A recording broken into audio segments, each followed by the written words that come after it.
Pessoal, boa tarde. Também agradeço pelo convite. É um prazer estar aqui. Acho que é um contexto, como o Alessandro comentou, aqui são partes que estão aprendendo, estão apostando juntas e mostrando comprometimento nessa jornada, né? A minha apresentação vai falar bastante dessa jornada e desse comprometimento da Scania em fazer parte dessa mudança. O título diz Rumo a um sistema de transporte mais sustentável. Então a Scania não está se colocando aqui como o fabricante de caminhão, fabricante de ônibus, fabricante de motor. Nós aqui nos vemos como parte de um sistema de transporte e parceiros das demais áreas para que isso se torne mais e mais economicamente viável.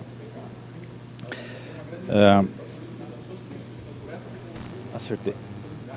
Sou responsável pela área de projetos da companhia na América Latina, novos produtos, serviços, incluindo combustíveis alternativos. O mundo do transporte e a mudança que nós vemos. Então,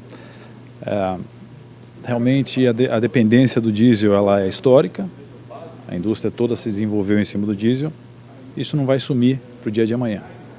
Mas também nós não apostamos na escassez como um gatilho para a mudança. A gente está olhando todo esse potencial, ouvindo as apresentações, fazendo muitas visitas, conhecendo o potencial, especialmente na América Latina, quando se trata da biomassa, e acreditamos realmente que a solução de transporte é possível utilizando esse potencial.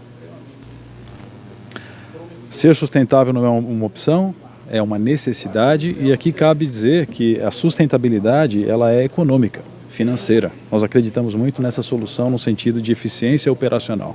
O caminhão, o ônibus, o motor de geração, eles têm que gerar lucratividade, eles têm que ser realmente produtivos. E a gente acredita muito que essa combinação vai dar certo.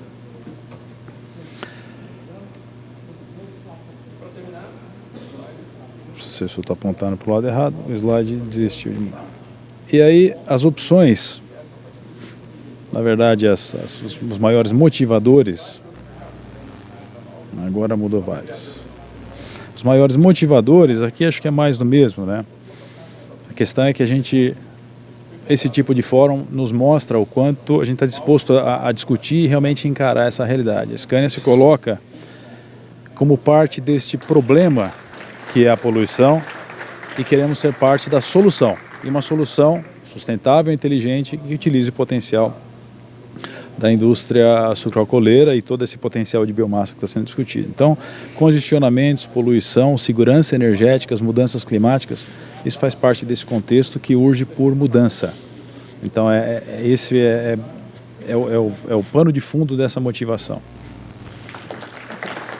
A Scania trata combustíveis alternativos e renováveis não como algo aí high-tech fora da nossa realidade. Esse é para nós o novo normal. Como eu disse, o diesel não some de um dia para o outro, né? Nós temos a obrigação de ser sustentáveis, rentáveis e eficientes, inclusive com o diesel, mas essa transição para o uso dos combustíveis alternativos e biocombustíveis, ela faz todo sentido tecnológico e econômico. E esse ângulo do discurso, citando, por exemplo, a feira de Hannover do ano passado, a Scania foi, na Alemanha, a única empresa que não mostrou nenhum produto a diesel. Nenhum dos produtos era de diesel convencional. Todos eles para combustíveis alternativos e eletrificação. Então isso é uma realidade.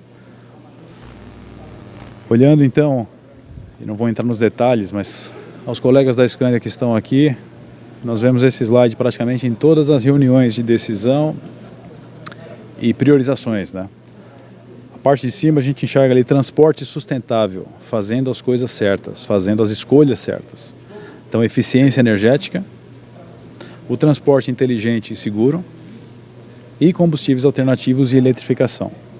Isso, na realidade, não são pontos separados, são pontos que nós enxergamos como pilares de um transporte, um sistema de transporte realmente sustentável. Eficiência energética é óbvio, eu não vou discutir aqui, mas seria basicamente os cálculos realmente de custo operacional, a eficiência operacional daquele veículo, daquele motor operando. O transporte inteligente e seguro tem aqui uma ligação direta com a conectividade, digitalização, o uso da informação, o uso dos dados, para que realmente os riscos e as condições de ineficiência sejam constatadas com base em números. E os combustíveis alternativos e eletrificação, que é a pauta desse encontro aqui hoje. Na parte de baixo, a responsabilidade nos negócios, e ali tem o trocadilho, né, que é fazendo certo as coisas, né? Essa é uma tradução de um slide em inglês, mas aqui é realmente fazer o que a gente fala, né? Nós queremos também ser vistos como agentes de mudança na maneira de fazer negócio, na ética dos negócios, do uso consciente da energia e, por exemplo, falando da substituição do diesel para os biocombustíveis dentro da cadeia logística. Por que não? Dentro da nossa cadeia de produção e logística. E, obviamente, prezando por segurança, direitos humanos e o engajamento com a sociedade. Então, isso aqui faz parte de um contexto, como a gente falou no início. Os 3 pilares de cima, eu praticamente já expliquei. E aqui, combustíveis alternativos e eletrificação, o último da direita, para quem está olhando aí. É uma aposta muito grande. Eu vou comentar rapidamente sobre um projeto adiante. As parcerias. Aqui nós falamos que a mudança não vai acontecer por um agente. É impossível que essa mudança, essa transição de um combustível tão tradicional como o diesel e tantos investimentos e maneiras de pensar não vão mudar do dia para a noite com um agente de mudança. Mas se nós temos a produção, a disponibilização do combustível, do biocombustível, o provedor da solução de transporte, o transportador e quem está contratando, o contratante do serviço de transporte, enxergando as vantagens desses novos modelos de negócio, isso sim vai viabilizar essa mudança. E aí vão surgindo, como nós já temos, casos e casos para que sejam também de inspiração e exemplos reais para os próximos. É um aprendizado constante, mas a constatação, embora seja óbvia, em cada caso a gente vê que realmente sozinho não faremos essa mudança. O que já fazemos na Europa, só trazendo aqui alguns exemplos. Estocolmo, na Suécia, é uma cidade referência nesse sentido, inclusive no uso do biometano, do gás natural e do biometano. O lixo orgânico, por exemplo, você chegando no aeroporto, tem até uma frase engraçada dizendo que o que vocês deixarem no banheiro nós vamos usar. Mais ou menos isso. Vamos rodar os nossos ônibus com isso. E ainda agradecem. É muito interessante, né? Você se sente ali já uma provocação bem-humorada e que já te bota para pensar. É a maior frota mundial de ônibus movidos a biometano. E nós temos aí a gestão de resíduos e a própria condição de produção como referências. No Brasil, só citando rapidamente, biometano para transporte de passageiros, então aí vocês estão vendo um ônibus em Foz do Iguaçu, e esse teste foi feito com o uso de resíduos sanitários. Aqui falando em 2015, também teste de ônibus em Montenegro, Rio Grande do Sul, e sempre aqui nós estamos falando em uma avaliação técnica, onde a gente realmente olha a performance operacional desses veículos e coleta os dados, porque no final das contas isso tem que fazer sentido. Mais recentemente, em 2018, em Franca, também o uso do biometano para ônibus. Como foi falado, o biogás, não necessariamente o biometano purificado, mas o biogás pode ser muito conveniente o uso desse biogás para geração elétrica, isso já está acontecendo, como foi falado, por exemplo, no caso da Raízen, e são as opções de uso desse combustível. Nós temos, para quem esteve em algumas feiras, por exemplo, o AgriShow deve ter visto esse veículo, nós temos alguns veículos aí em teste.